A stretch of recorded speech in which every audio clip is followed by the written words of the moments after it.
नमस्कार। आज हम बात करेंगे ओशो की दो बहुत ही कमाल की कहानियों पर। ऐसी कहानियां जो हमारी इच्छाओं, हमारी चाहत और खुद को खोजने की जो ये पूरी जद्दोजहद है ना, उस पे बहुत गहरी रोशनी डालती हैं। ये एक सवाल है जो शायद हम सब ने कभी ना कभी खुद से ज़रूर पूछा होगा, है ना? कि आखिर हमें हमेशा और क्यों चाहिए होता है? तो चलिए आज ओशो के इन कहानियों में इसका जवाब ढूंढने की कोशिश करते हैं। तो हमारी पहली कहानी है एक नौजवान की, जो एक बड़ी ही अजीब, कह सकते हैं जादुई दुकान में पहुंच जाता है। एक ऐसी जगह जो वादा करती है एक आदर्श पत्नी देने का। जरा सोचिए, शहर में एक नई, थोड़ी रहस्यमयी सी दुकान खुलती है और ये नौजवान बस अपनी उत्सुकता में अंदर चला जाता है। और वो देखता क्या है? दरवाजों की एक लंबी, बहुत लंबी कतार। हर दरवाजा एक नए वादे जैसा है, एक नया विकल्प। और बस यहीं से उसकी जो आदर्श की तलाश है वो शुरू हो जाती है। तो सबसे पहले उसके सामने आते हैं दो दरवाजे। एक पर लिखा है युवा पत्नी, दूसरे पर अधिक उम्र वाली पत्नी। अब कोई क्या चुनेगा? खैर, उसने वही चुना जो शायद हम में से ज्यादातर लोग चुनते, पहला दरवाजा। लेकिन अंदर कोई पत्नी नहीं थी, बल्कि दो और दरवाजे थे। एक पर लिखा था सुंदर और दूसरे पर साधारण। और जाहिर सी बात है, उसने फिर से बेहतर वाला विकल्प ही चुना। अब आपको अंदाजा तो लग ही गया होगा कि ये कहानी किस तरफ जा रही है ना? और ये सिलसिला बस चलता ही रहता है। अच्छा खाना बनाने वाली या जो खाना ना बना सके। चुनाव तो आसान था। वो हर कदम पर बिल्कुल सोच समझकर सबसे अच्छा, सबसे बेहतर विकल्प चुनता जा रहा था।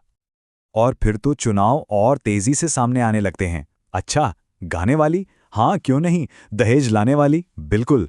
वो बस एक के बाद एक दरवाजा पार करता जाता है, हमेशा कुछ और बेहतर की उम्मीद में। लेकिन फिर अचानक सारे विकल्प खत्म हो जाते हैं।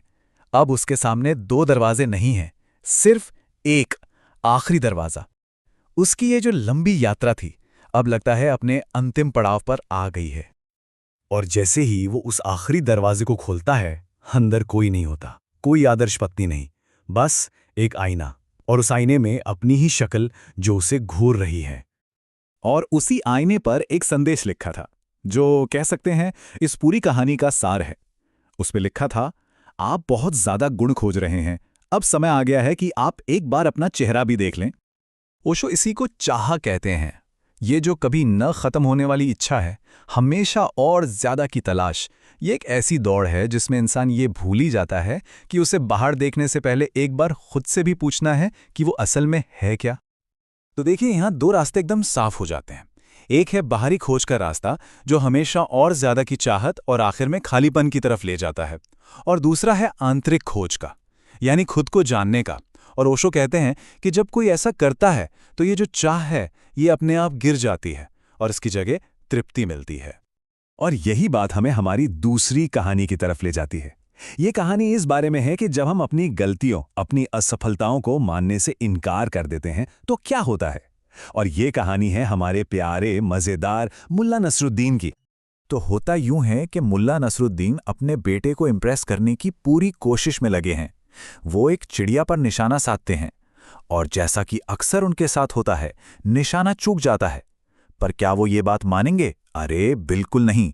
वो तो इसकी जगह एक बिल्कुल ही अविश्वसनीय कहानी बना देते हैं। वो बड़े आत्मविश्वास के साथ अपने बेटे की तरफ मुड़ते हैं और कहते हैं, देखा बेटा चमत्कार, पक्षी मरने के बाद भी उड़ रहा है। सोचिए जरा, ये एक परफेक्ट उदाहरण है कि हम सब अपना ईगो बचाने के लिए, अपनी हार छिपाने के लिए किस हद तक जा सकते हैं। और यही ओशो हमें याद दिलाते हैं कि इस छोटे से दिखने वाले झूठ की कीमत बहुत बहुत बड़ी है। इसमें इंसान सिर्फ खुद को धोखा नहीं देता, वो अपने बच्चों को, अपनी अगली पीढ़ी को भी यही झूठ सिखाता है। और ये जो पागलपन है, ये एक पीढ़ी से दूसरी पीढ़ी में फैलता चला जाता है। तो फिर सवाल उठता है कि इन दोनों कहानियों से हमें सीखना क्या है? जीतने का असली तरीका क्या है? जवाब हैरानी की बात है, बहुत ही सीधा और सरल है। स्वीकृति, एक्सेप्टेंस। जो सबसे जरूरी सीख है वो ये है, कभी भी चूके हुए निशाने को लगा हुआ मत बताइए।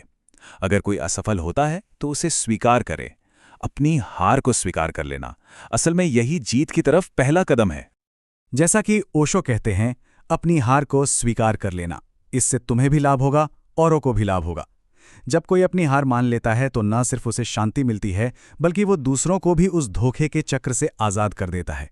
ये एक तोहफा है जो कोई खुद को और अपनी आने वाली पीढ़ियों को देता है। देखिए, ये जो पूरी बात है वो यहाँ एकदम साफ हो जाती है।